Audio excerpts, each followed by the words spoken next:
ಇದು ಮಹಾ ವಿನಾಶಕ್ಕೆ ಮುನ್ಸೂಚನೆ ಯಜಮಾನ್ರೆ. ಅಯ್ಯೋ ತಾಯಿ, ಮಕ್ಕಳಮ್ಮ, ಯಾಕಮ್ಮ ಇಂಥ ಕೋಪ ನಮ್ಮ ಮೇಲೆ ನಿನಗೆ? ನಾವೇನು ಅನ್ಯಾಯ ಮಾಡಿದ್ದೀವಮ್ಮ ನಿನಗೆ?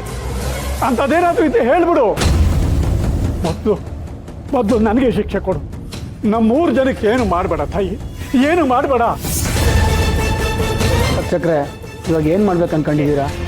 ನಮ್ಮ ದೇವಸ್ಥಾನಕ್ಕೆ ಶಿವನ ಕರೆಸಿ ಅವನ ಮೈ ಮೇಲೆ ದೇವಿ ಬರೋ ಹಾಗೆ ಪೂಜೆ ಮಾಡಬೇಕು.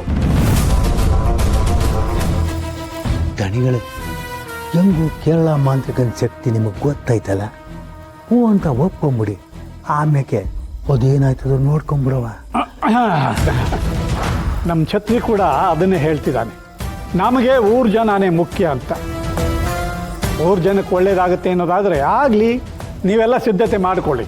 ಶಿವನ ನಾನು ಒಪ್ಪಿಸ್ತೀನಿ. ಸರಿ ಯಜಮಾನ್ರೆ, ನೀವು ಒಪ್ಕೊಂಡ್ರಲ್ಲ, ನಮಗೆಲ್ಲ ತುಂಬಾನೇ ಸಂತೋಷ ಆಯಿತು. ಬರ್ತೀವಿ ಯಜಮಾನ್ರೆ.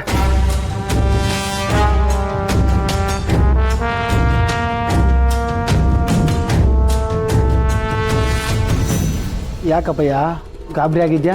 ದೇವ್ರ ಮೈ ಮ್ಯಾಗ ಬಂದರೆ ಏನಾದರೂ ಹೇಳ್ಬಿಡ್ತೈತೆ ಅಂತನಾ? ಆ ದೇವರು ಬರೋದಕ್ಕೆ ಈ ವೀರಭದ್ರ ಬಿಡಬೇಕಲ್ಲ.